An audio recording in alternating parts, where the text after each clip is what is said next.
Hello, I'm Robert McKenzie, and welcome again to the University of Chicago campus. We're about to see part 3 of Milton Friedman's major television series, Free to Choose.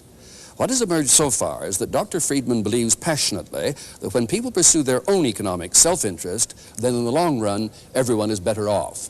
That's why also he's so strongly opposed to government controls. Indeed, he believes America is hardly a free country because of the extent of government intervention in the economic lives of the people. Now, in this program, he traces how all this developed, from the crash of 1929, the Great Depression of the 1930s, and the legacy they both left.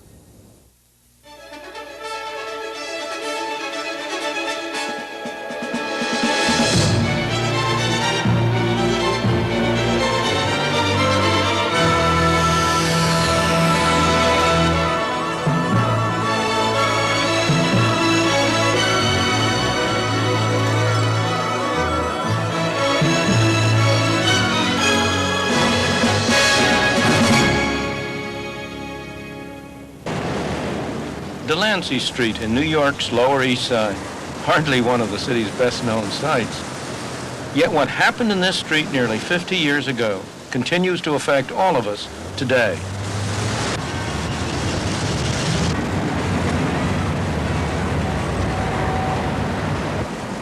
Wall Street.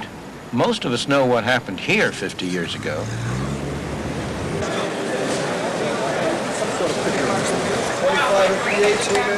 Inside the stock exchange, on October 29, 1929, the market collapsed. It came to be known as Black Thursday.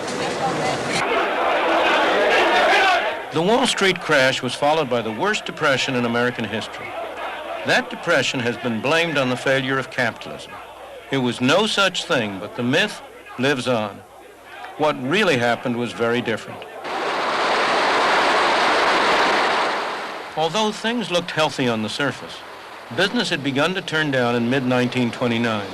The crash intensified the recession. So did continuing bank failures in the South and Midwest. But the recession only became a crisis when these failures spread to New York, and in particular to this building, then the headquarters of the Bank of the United States. The failure of this bank had far-reaching effects, and it need never have happened. It was something of a historical accident that this particular bank played the role it did. Why did it fail? It was a perfectly good bank. Banks that were in far worse financial shape had come under difficulties before it did, and had, through the cooperation of other banks, been saved. The reason why it wasn't saved has to do with its rather special character. First, its name, Bank of United States. A name that made immigrants believe it was an official governmental bank, although in fact it was an ordinary commercial bank. Second, its ownership, Jewish. Both its name and the character of its ownership, which had so much to do with attracting a large number of depositors from the many Jewish businessmen in the city of New York. Both of them also had the effect of alienating other bankers who did not like the special advantage of the name and did not like the character of the ownership. As a result, other banks were all too ready to spread rumors, to help promote an atmosphere in which runs got started on the bank, in which it came into difficulty. And they were less than usually willing to cooperate in the efforts that were made to save it. Only a few blocks away is the Federal Reserve Bank of New York. It was here that the Bank of the United States could have been saved. Indeed, the Federal Reserve System had been set up 17 years earlier, precisely to prevent the worst consequences of bank failures. The Federal Reserve Bank of New York, whose directors today meet in this room, devised a plan in cooperation with the Superintendent of Banking of the State of New York to save the Bank of the United States. Their plan called for merging the Bank of the United States with several other banks, and also providing a guarantee fund to be subscribed to by still other bankers to assure the depositors that the assets of the Bank of the United States were safe and sound. The Reserve Bank called meeting after meeting to try to put the plan into effect. It was on again, off again. But finally, After an all-night meeting on December 10th, 1930, the other bankers, including in particular John Pierpont Morgan, refused to subscribe to the guarantee fund, and the plan was off. The next day, the Bank of the United States closed its doors, never again to open for business. For its depositors, who saw their savings tied up and their businesses destroyed, the closing was tragic. Yet when the bank was finally liquidated, in the worst years of the Depression, it paid back 92.5 cents on the dollar. Had the other banks cooperated to save it, no one would have lost a penny. For the other New York banks, they thought that closing the Bank of the United States would have purely local effects. They were wrong. Partly because it had so many depositors. Partly because so many of the depositors were small businessmen. Partly because it was the largest bank that had ever been permitted to fail in the United States up to this time. The effects were far-reaching. Depositors all over the country were frightened about the safety of their funds and rushed to withdraw them. There were runs, there were failures of banks by the droves. And all the time, the Federal Reserve System stood idly by when it had the power and the duty and the responsibility to provide the cash that would have enabled the banks to meet the insistent demands of their depositors without closing their doors. The way runs on banks can spread and can be stopped is a consequence of the way our banking system works. 88 cents. You may think that when you take some cash to a bank and deposit it, the bank takes that money and sticks it in a vault somewhere to wait until you need it again to turn it back over to you. Okay, how would you like this? Like 2 10s, 1 5, and 5 ones. Okay. The bank does no such thing. It immediately takes a large part of what you put in and lends it out to somebody else. Thanks. How do you suppose it earns interest to pay its expenses or to pay you something for the use of your money? The result is that if all depositors at all the banks tried all at once to convert their deposits into cash, there wouldn't be anything like enough cash in the banks of the country to meet their demands. In order to prevent such an outcome, in order to cut short a run, it's necessary to have some way either to stop people from asking for it or to have some additional source from which cash can be obtained. That was intended to be the purpose of the Federal Reserve System. It was to provide the additional cash to meet the demands of depositors when a run arose. A classic example of how this system could and did work properly can be found over 2,000 miles from New York, near the Great Salt Lake in Utah. In the early 30s, some banks in Salt Lake City and surrounding towns began to get into difficulties. The owners of one of them were smart enough to see what had to be done to keep their banks open, and courageous enough to do it. When fearful depositors began to clamor to withdraw all their money, one of George Eccles' jobs was to brief his cashiers on how to handle the run. Well, then we called all our employees together, and we told them to be at the bank at their place at 8 o'clock, and just to act as if nothing was happening, just have a smile on their face, if they could, and me too. And we had 4 savings windows, and we said, never leave the window. Lunch hour, anything else, we must have every window open all day. But the important thing was, we knew you'd have a big line there, so there's no use trying to hurry because the line was going to continue. So we said, now, when you get a withdrawal slip and the passbook, go back and check the signature, even though you know your friend John Jones, just to delay time, just to mark time. And then when you pay the money out, we're not going to pay in $100 bills. We're going to pay in 5, 10s, and 20s, and count it twice, and hand it out with a smile. The bank survived the morning, but they didn't have enough cash left. So in the afternoon, they called for more from the Federal Reserve Bank.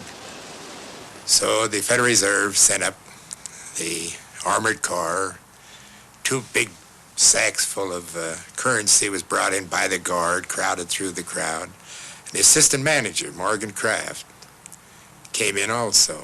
So Mariner, my brother, grabbed Mr. Kraft and he said, now get up on this marble counter and tell these people that you've brought up a lot of money and there's more where that came from. And he did.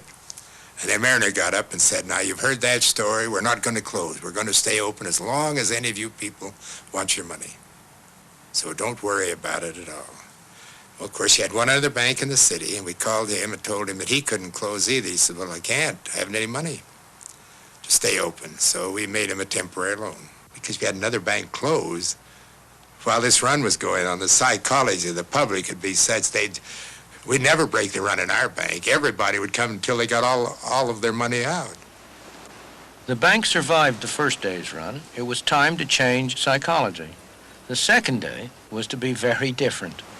So that evening we called our employees all together because we knew that the next day people had been working during the day and would have heard about this, and the next morning we'd have them with us. So we figured now we can't let a crowd build up in the lobby.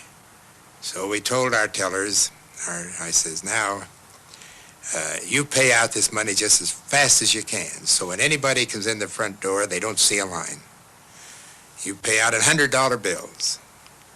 And don't let any line ever develop at your window. Well, it never did. So along about noontime, people were just coming and going in a normal fashion, and the run was over. It was all a question of reassuring the public that they could get their money. The Federal Reserve System was there to ensure that this happened by supplying cash to the banks. Why didn't this system prevent the Great Depression after 1929? Because from 1929 to 1930, after the stock market crash, the Federal Reserve System allowed the quantity of money to decline slowly, thereby throttling the monetary structure. By December 1930, the quantity of money had fallen by 3%, which may not seem much, but a growing economy needs additional money in order to prevent deflation and problems. Given this throttling of the monetary system, what happened after that was more or less inevitable. If the Bank of the United States had not happened to fail, some other bank would have been the victim. It would have failed and would have set off the runs. Once the runs started, the Federal Reserve could have prevented them from having the disastrous consequences they did by stepping in and providing the banking system in general, through creating new money, with the cash it needed to meet the demands of depositors. After all, once depositors start trying to take their money out of the banks, there is a strong tendency for the quantity of money to fall. Each dollar of cash which is withdrawn from a bank had been backing several dollars of deposits. If the Federal Reserve had stepped in, bought government securities on a large scale, provided the cash, the depositors would have found that they could get their money and they would have stopped asking for it. Ironically, the people at the New York Reserve Bank knew that this was the right policy. No one had advocated it more forcefully than Benjamin Strong, the first head of the bank. Tragically for America, he died 2 years before the real crisis. With the death of Benjamin Strong, a truly remarkable man who not only ran the New York Bank, but was also the key figure in the entire Federal Reserve System, a struggle for power broke out between New York, the other banks, and the board in Washington. New York lost, the other banks, and even more, the board in Washington won. That was a little noticed event, but it was the first step in that massive move of power to Washington that has dominated our lives ever since. Then and now, this building housed the U.S. Treasury Department, but at that time, the Federal Reserve Board also had its modest offices somewhere in the same building. The shift of power was sealed a few years later when the board got its own magnificent temple a few blocks away from here on Constitution Avenue. Despite excellent advice from New York, the system refused to buy government bonds, something which would have provided cash to the commercial banks with which they could have met more easily the insistent demand of their depositors. Instead, believe it or not, the system stood idly by while banks crashed on all sides. As the head of one of the banks put it, the reserve system had to keep its powder dry for a real emergency. But if this wasn't an emergency, what was? As bank after bank closed, a chain reaction was in process, destroying money as it went.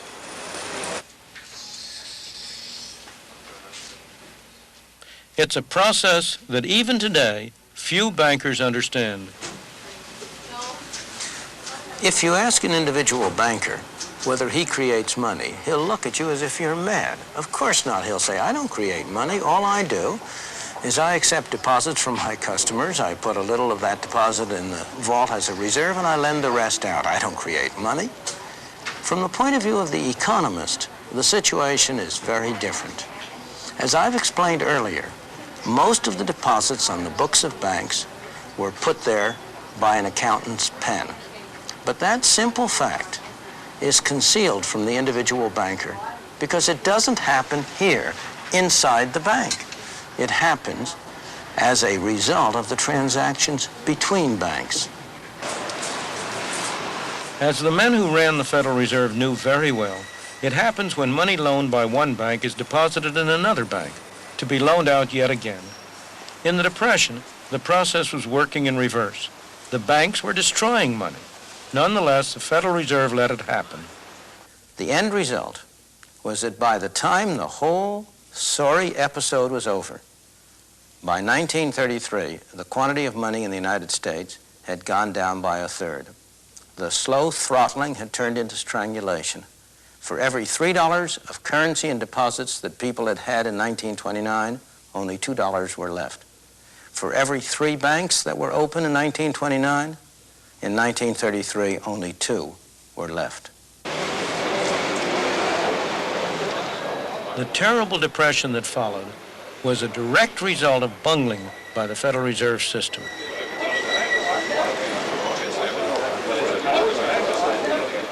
Their monetary policy stifled any hope of economic recovery.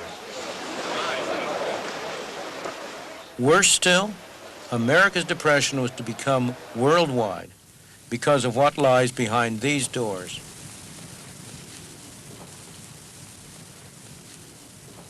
This is the vault of the Federal Reserve Bank of New York. Inside is the largest hoard of gold in the world.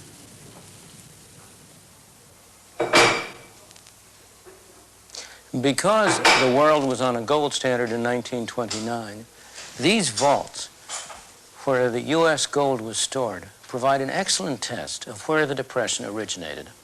If the Depression had started in Europe or somewhere else in the world, the U.S. would have lost gold. More gold would have flown out of the country than came in. If, on the other hand, the Depression started in the United States, well, then the opposite would happen.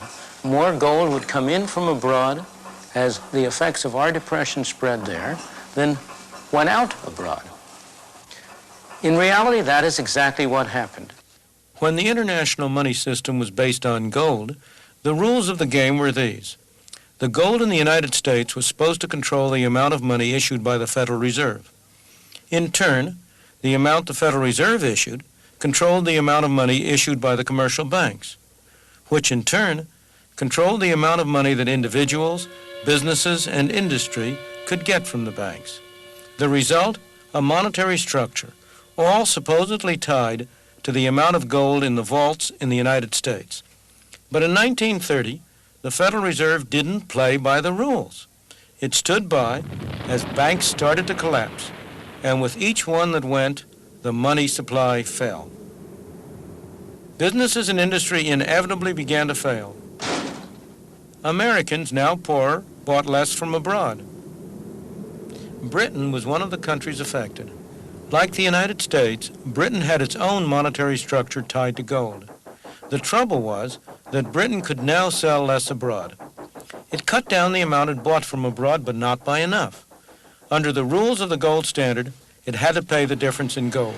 With every bar of gold that was shipped out of Britain, the amount of money decreased. a depression that was already underway in Britain got worse. British gold flowed into the United States, supposedly to form the foundation of a new slice of the monetary structure. But the Federal Reserve didn't let it. The gold was simply locked away. The results? Britain remained in trouble until in 1931 it went off the gold standard, cutting the link between the amount of gold and the amount of money. In the United States, suffering the worst depression in history, there was plenty of gold, but to no avail. Although these events happened almost 50 years ago, many of our policies today derive directly from them. Central bankers throughout the world, government officials everywhere, are afraid of a new Great Depression. They have therefore moved in the opposite direction. Instead of the problem of too little money, we are faced with the problem of too much money. The problems of inflation that plague us today trace directly from the problem of deflation that plagued us from 1929 to 1933. People came to believe that free market capitalism had failed. Something was needed to replace it. At Cambridge University in England, a new orthodoxy emerged in the 30s, one that has remained powerful to this day.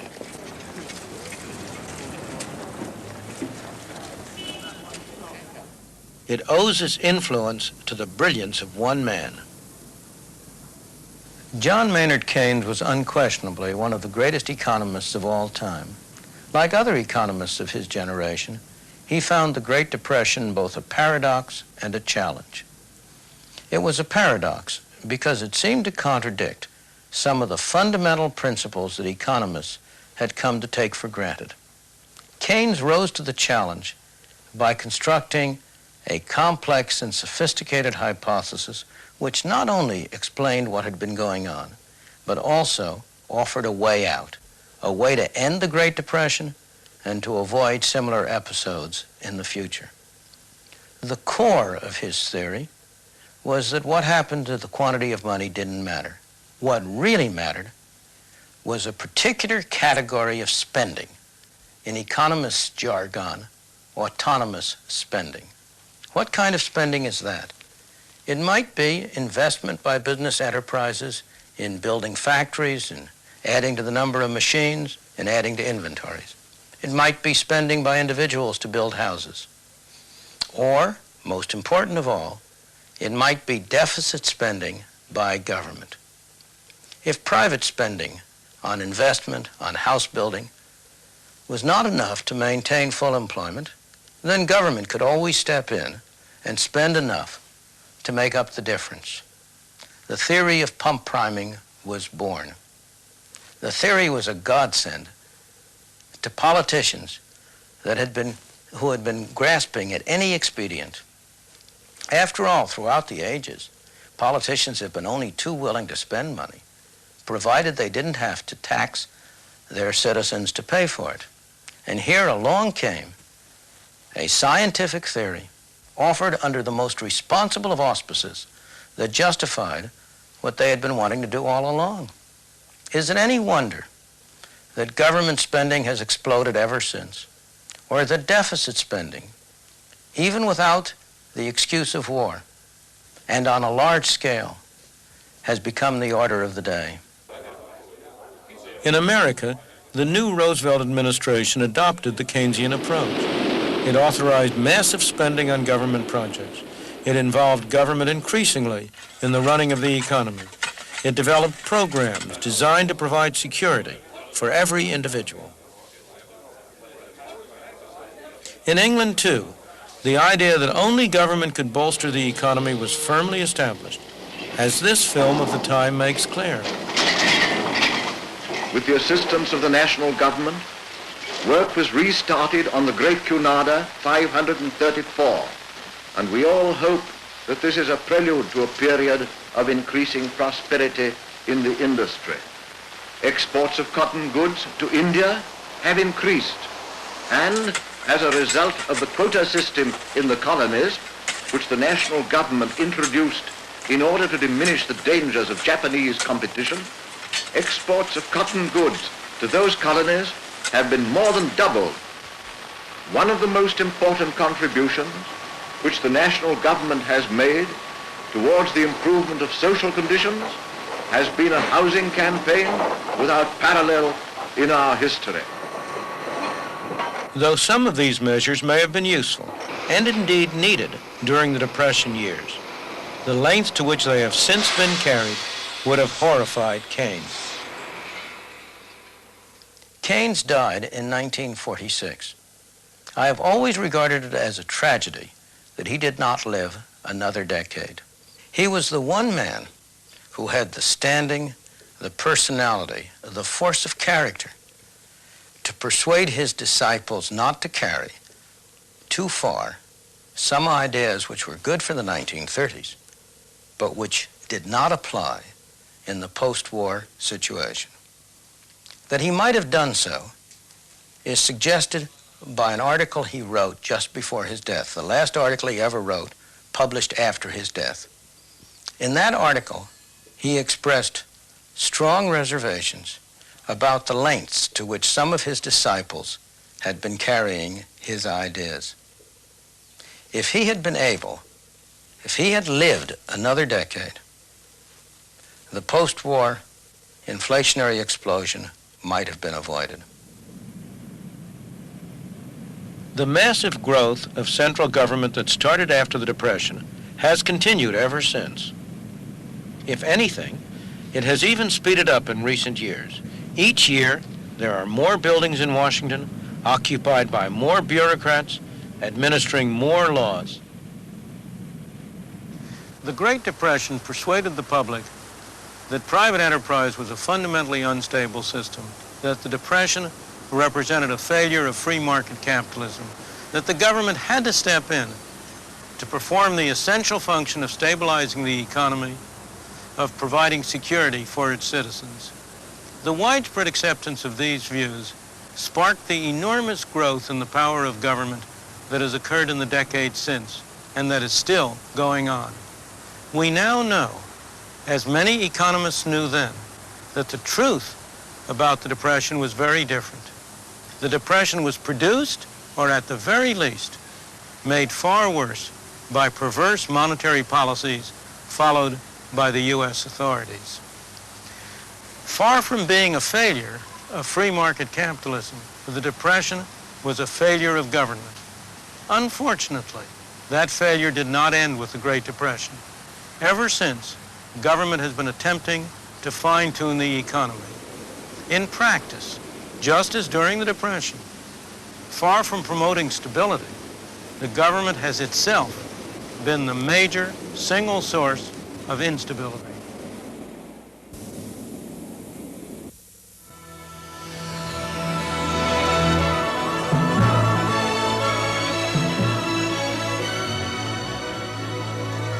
And now we join the invited guests here at the University of Chicago as they discuss Friedman's interpretation of those events and their implications for today. The 1929 crash, the succeeding calamities, were not the first of their kind. Capitalism has been subject to severe depressions since the beginning of the Industrial Revolution. This was the first time, however, government tried to intervene seriously. It did it very badly. The lesson I would draw is a very simple one. Government is unavoidable. The expectations of the public are proper. Government ought to do better. Oddly enough, government did do better until very, very recently, until I would say October 1973 even. Government did reasonably well in fulfilling the expectations of the public. I'm an unrepentant proponent of government intervention, intelligent government intervention, but I would describe much of the intervention which has followed the great 1929 crash as quite intelligent. Let's take a further look, though, at this argument that just as during the Depression, far from promoting stability, the government has itself been the major single source of instability. I don't think there is any stability this side of the graveyard. I don't think it matters what system you're working under. You're not going to have a level and hold it under any system with living human beings. Governments are larger now and therefore more of a source of an influence for good and for bad. And I think, like Mr. von Hoffman, that you can't get perfect stability. Given that you're going to have governments, given that they're legitimate functions of governments, there are also risks in having the government be as active as it is. Peter Jay. I think that government is a god that has failed. I think that we have too much of it and need less of it. I think it has failed to prevent both the modern forms of economic instability and the pre-war ones. I do not, however, think that government is the original or primary source of that instability, and I do not think that simply getting rid of the government, or greatly reducing it, which I'm in favor of, will by itself remove the instability. I would put it this way. There was a great economist with a suitably esoteric doctrine, which could nevertheless be translated, as Dr. Friedman did in the film, into simple English, at the same time as there was the widespread hardship of the Great Depression and the natural yearning of human beings not to repeat anything like it.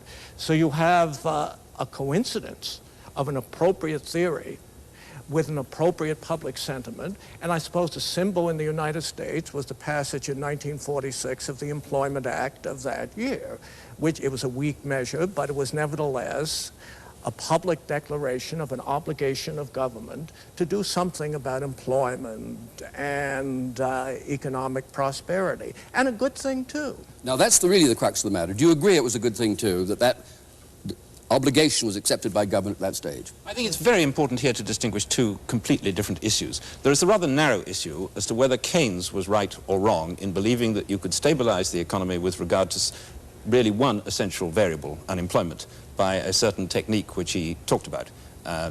We may now think that he was wrong, but that's a quite separate issue from the broad political philosophical issue associated with socialism, associated with social democrats and many other so-called left-wing political thinkers, that the duty of government, so far as it can, is to concern itself not only with defense and law and order and the traditional things, but also with the social welfare and the economic welfare of a society. Now that's a broad philosophical... Was that a disaster, as Milton seemed to be implying, or was it a good and helpful and useful thing to happen? Well, that is one of the great, perhaps the greatest of all debates in political philosophy, as to whether or not it is right or is not right to believe that a society collectively should concern itself with these things and has the right, having concerned itself through law and through government and in other ways, to move to try to correct these things.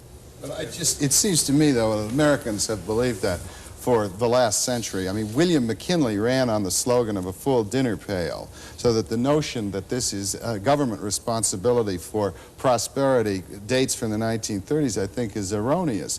What I wonder about after having seen that film is this. We have, in 1929, we have the man who could have saved it dead 2 years, and in 1946, we've got the man who might have saved it dying. So what I have to ask is, are we doomed to find out the right answer only too late? Is it possible that our... For somebody who's recently died. Exactly. Rummage through the morgue. Well, you asked No, but I think the question is a very different one. And it goes to much of the discussion to this point. Everybody looks for the right man. You say government... You brought him up. Those men at that time, quite right. But a system which depends on the right man is a bad system. The Federal Reserve was a bad system because it depended on the right man working it. The idea of demand management, of the kind of thing we're talking about, where Keynes's death mattered, was a bad system because it depended on a particular man working it. The notion that the problem that Bob Cashman brought up, that the problem is not that government interferes, but it does it unintelligently, is again a demand for the right man, the man on the white horse who will know what to do. My whole view is very different.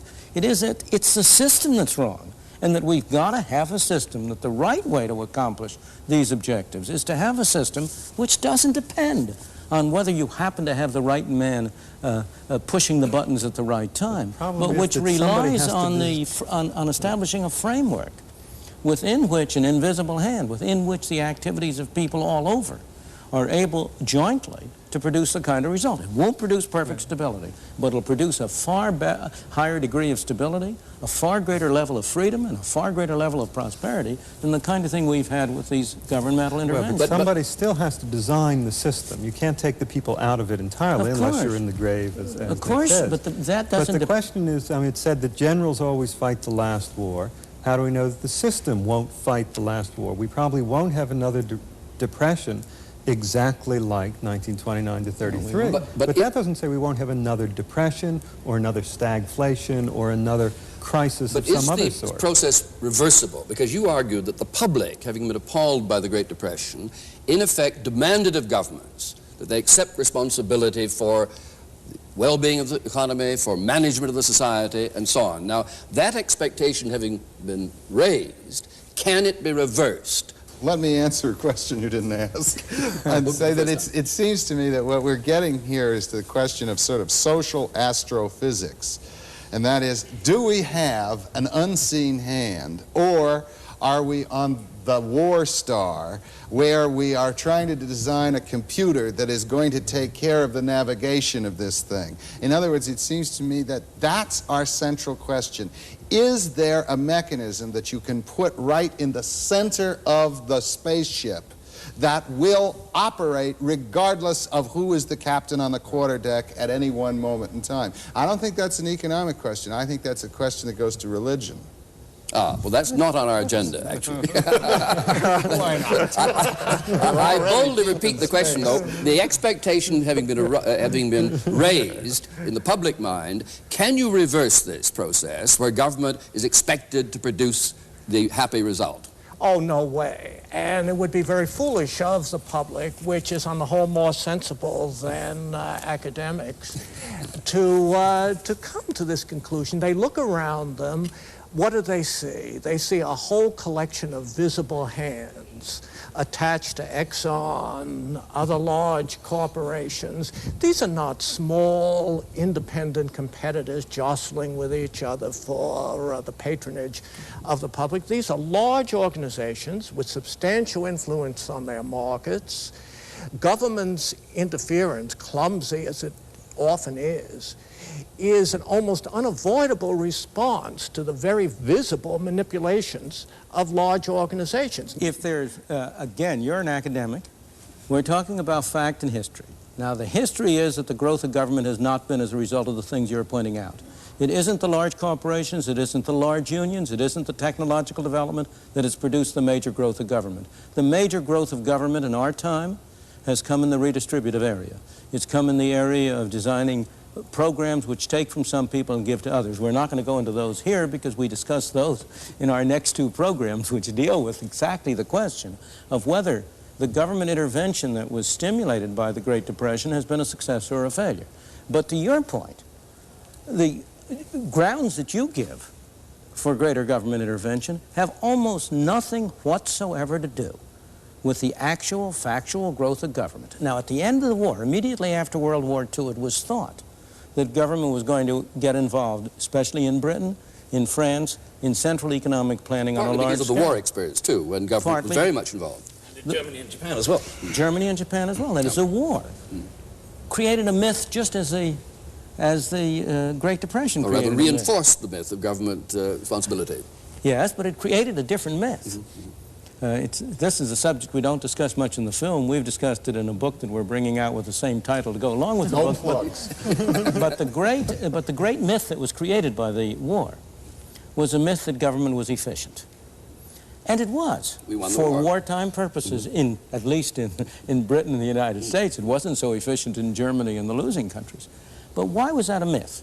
It was a myth because it is one thing for government to plan and to control an economy for a single overriding objective, one solitary objective, win the war. It's a very different thing for government to control the economy for the many numerous tastes of all of us, of a very large number of people in a complex world.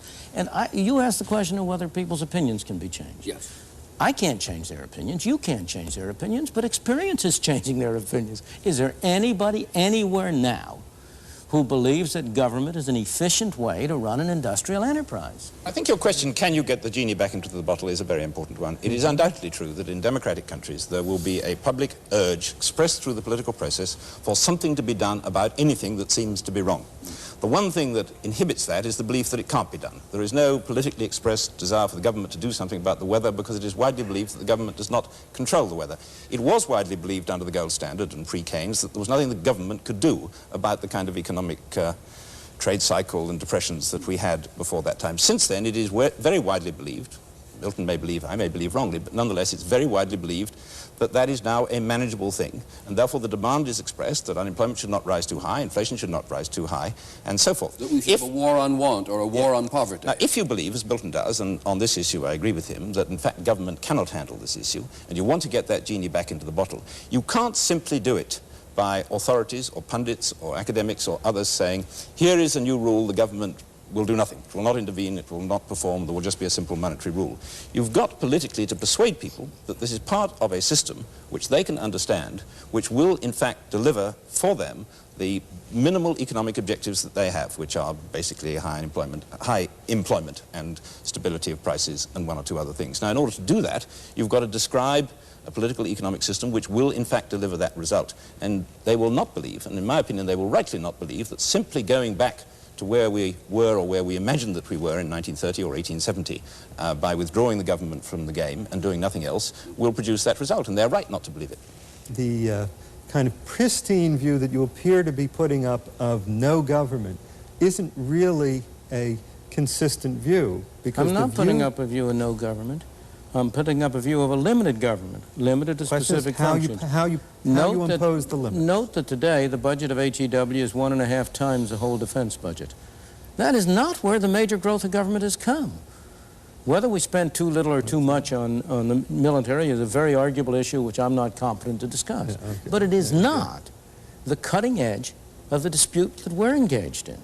That cutting edge is on all these other functions which government has increasingly taken on its shoulders.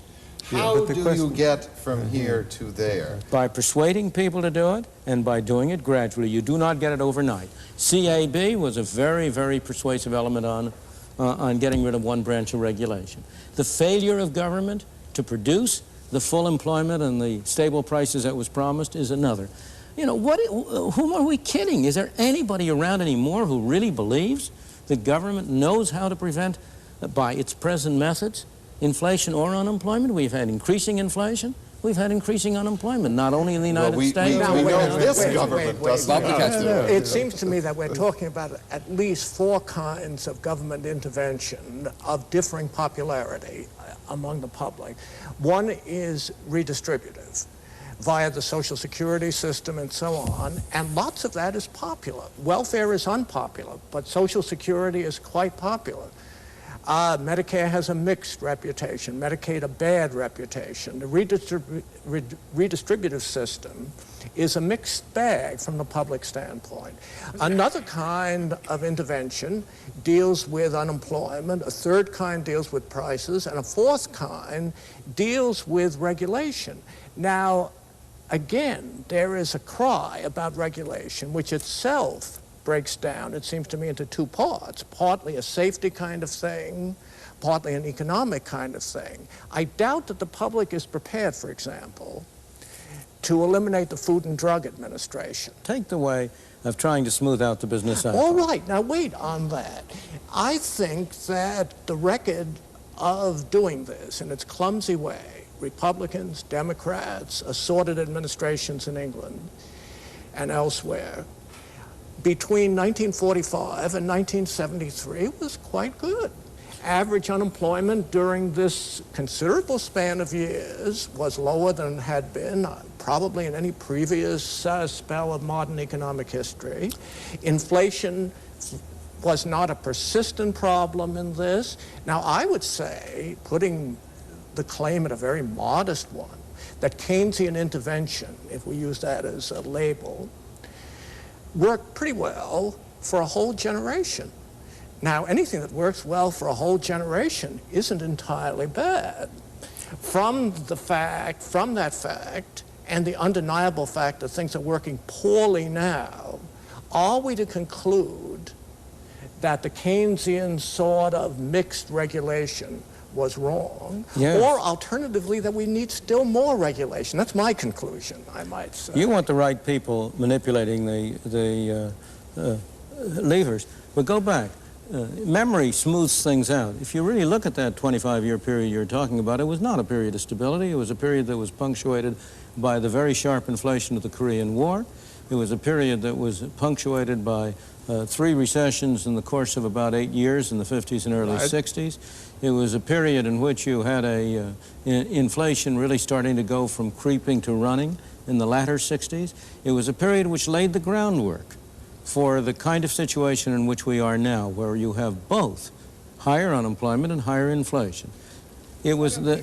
I mean, there were these movements, as we say, but they weren't the movements like the 1930s. There was a recession in 58. Yes, we all called it a recession. We all worried about it and so on, but it was a small thing, little potatoes. The same thing was true in earlier periods between the Great Depressions.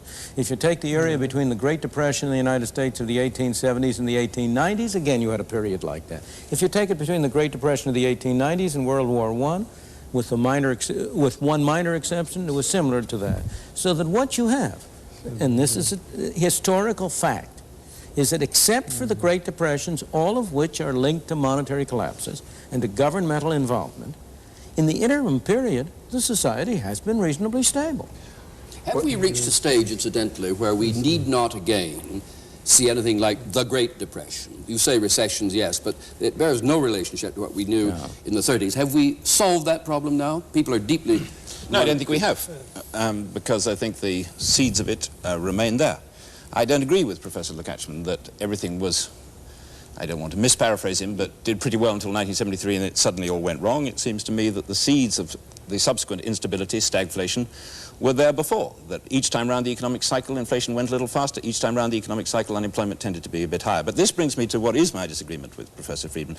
I agree with him that government has failed to correct, and is bound to fail to correct, that instability. I do not agree with him that it is the root cause of that instability, or that simply removing or containing the government will remove that instability, because his constitution, and I agree with all the things he wants to put into it, but I want to put more into it, leaves big capital entirely free to operate. Now, he doesn't mind that. In response to big capital, you are bound to get, as a simple natural reaction, big labor. He doesn't mind that. He's quite happy with that.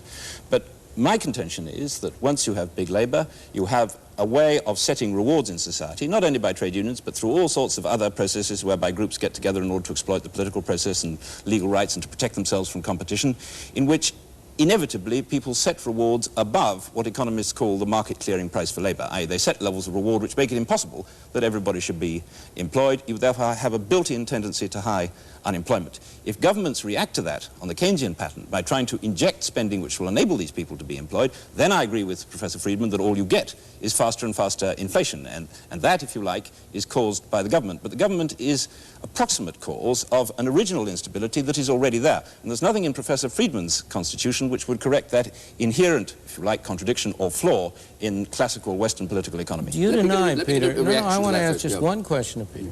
Do you deny that big government plays a large part in the rise of big capital and big labor? I think they're interactive. I once said big capital causes big labor, causes big government, causes big failure. And that is the tragic story, in my opinion, of the 20th century. We have to unravel that. If you start that route with big government, will it be wrong? Big government causes big capital, causes big labor, causes big failure. I don't think historically that's what's happened. But you and I are agreed we don't want big government. That's right. What we're disagreed about is what else we need. I think something is seriously wrong with a beautiful system which develops this big, clumsy, aggressive government, huge corporations with more influence over their markets than is desirable from the standpoint of free competitive theory, trade unions, which at least according to some opinions have a similarly malignant influence on their markets. There must be something radically flawed with a capitalist system which allows these institutional developments. This doesn't alarm me because I'm a socialist, but I would readily... There must be something radically wrong with the socialist philosophy which allows the extraordinary, the much worse developments that have occurred wherever there has been any real significant attempt to put a thoroughgoing socialism into practice. Socialism is a word of many meanings. No, I think we might easily get into a quite separate debate. Right. I think it's possible to note in passing that they may both be right, that conventional capitalism, conventional socialism as conceived in the 20th century are both wrong, and that the polarization of the debate between those simple two alternatives greatly impoverishes the real range of political economic choices which modern societies have. But what has happened? Over and over again, one claim after another for the kind of socialism, this kind of socialism or that kind of socialism, has turned to ashes. And each time, the answer has come, oh, well, it was a wrong brand of socialism that was adopted, or the wrong people were running it. But you're You're making an argument yourself, Milton. No, You're saying I'm not. The Federal Reserve in 1929 failed to do the right thing. It was the wrong brand of capitalism. It was a wrong brand, absolutely, but what I'm saying is something different. I can at least point to examples in history of systems, of capitalist systems, in which the government had a fairly limited role, not my ideal government. Many things doing many things I would not want it to do. But I'm going to point to such examples of long stretches of history in which have been relatively successful, where the major achievements of humankind, not merely in economics, but in all other areas, have largely arisen. It is very difficult to point to any similar examples of where big government has achieved such success. But you said before you didn't like to go back. You're now talking about going back. No, These no, took place I didn't say I didn't like to times. go back. What I said is going back or forward is irrelevant. What we want to but do it's is the not right irrelevant thing wherever to this it comes discussion from. because, as Bob Lukacsman said earlier, things have increased in scale, and the scale of business has increased. And you were saying just before, big government, big labor, big industry, big firms go together, and you didn't accept it before. When Bob said you accept it now from here. No, I don't accept it. What I accept is that big government is a major factor promoting big labor and big capital. I did not accept that in the absence of big government, you would have the big capital and big labor that worries him. You don't think the big capital arose before Listen, what the are we government doing did? here? No, I mean, defending big government is like defending death and taxes. When was the last time you met anybody who was in favor of big government? Today I met Bob Lukacsman. With discrimination. Not per se. You're in favor of I make a but living by making distinctions, after all. Certainly not without qualification. Van Hoffen yields the floor. What I was going to say is, I think most of us are not in favor of big government as a theory. The question that keeps haunting me here is how do you, going back to your question of just the monetary regulation, how do you make, and let's assume that you can really, we'll go a step further and we'll say, we'll go all the way with you, we will install that mechanism. What makes you think that when the storms arise, that the people running that mechanism are not going to misread just as they did in the past? Because I'm going to have, if I had my way, I would have a mechanism which didn't require them to read anything. In other words, simply a money formula. And Absolutely. it is cranked out in relation to the GNP regardless. Right. The question is, how are you going to keep them tampering with this black box? That you have a thing... I'm not going to have a black box. I'm going to have a very visible system. I've written out, as you know, I know. developed at great length the precise details of what I would do. It will calculate this, but then there's going to be someone who'll come in, the people that you dislike will say, but we could do it a little bit better by doing it this way or that way. Of course. How will you keep them from doing it? Well, in the only way in which you can do it in a democratic society, by establishing both a written and an unwritten, and the unwritten is just as important as the written, an unwritten constitution on the part of the public at large, an acceptance of the view that this is not what people in government ought to be doing. It's a sacred measure. Well, if you want, but not necessarily Professor... sacred in a theological sense. No, but unfair criticism. Professor Friedman says he's a bad doctor because people won't actually take his medicine. I mean, that is not fair, but it does seem to me, and I say it again, that to reduce the whole debate to one, are you in favor of big government or small government, as though that was the only interesting or important political economic choice we had to make, is very foolish. That is very foolish. And if you put it in that form, in practice in democratic societies, people will go on backing, supporting, and paying for big government. Because unless you, in addition to pointing out the errors, defects, weaknesses, fallibilities, and failures of government, you also describe in some detail and with some attraction the other changes that you're going to make in the non-governmental sector of the economy, which are going to give people the kind of protection, the kind of opportunities, the kind of fulfillment, the kind of stability, the kind of prosperity that they want. They are not going to buy it because you're offering them in a pig in a poke, and they will see it, whether or not you approve of the phrase or whether or not I approve of the phrase, as going back to something which they're glad to have got away from. The question of how you draw the lines and where you draw the lines is a difficult one, and I can't see any possible way of somehow making a decision on that will stand like the Rock of Gibraltar against all comers. I don't think that the public is going to, nor should it, choose ideologically. I think it's going to favor and disfavor certain activities of government out of its experience, by its perception of what's good in its own interests and so on. And I don't preclude the possibility that there will be a different mixture of perceptions by the public, which will lead to a shift in the functions of government. But I think it's at least as possible that after the shift occurs, government will be perceived to have more functions as that it will have fewer functions. It seems to me also that you could have the monetary policy that you're talking about and have the very big HEW, et cetera, and more easily. Unfortunately, you're right. Now, could you dilate on that? No, I meant it, seriously. I agree with you. I agree with Nick. So these are separable issues. And Peter Jay will agree with that, too. In fact, he and I are in almost complete agreement on the desirable monetary policy.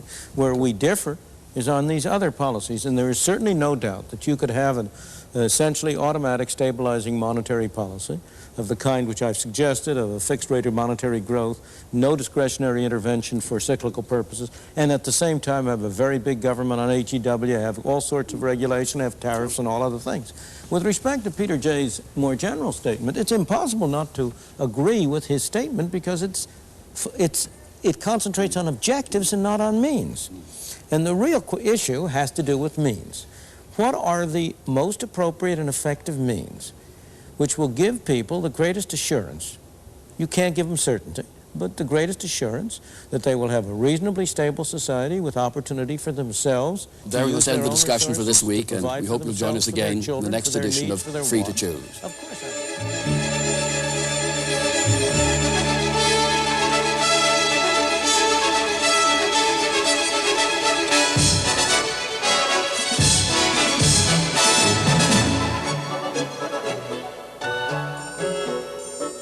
Next week, does the government's welfare system really help the poor and needy, or is it a scandalous waste of taxpayers' money? Is HEW an instrument of a compassionate society, or is it the symptom of an over-governed bureaucratic jungle? Don't miss Part 4 of Free to Choose next week.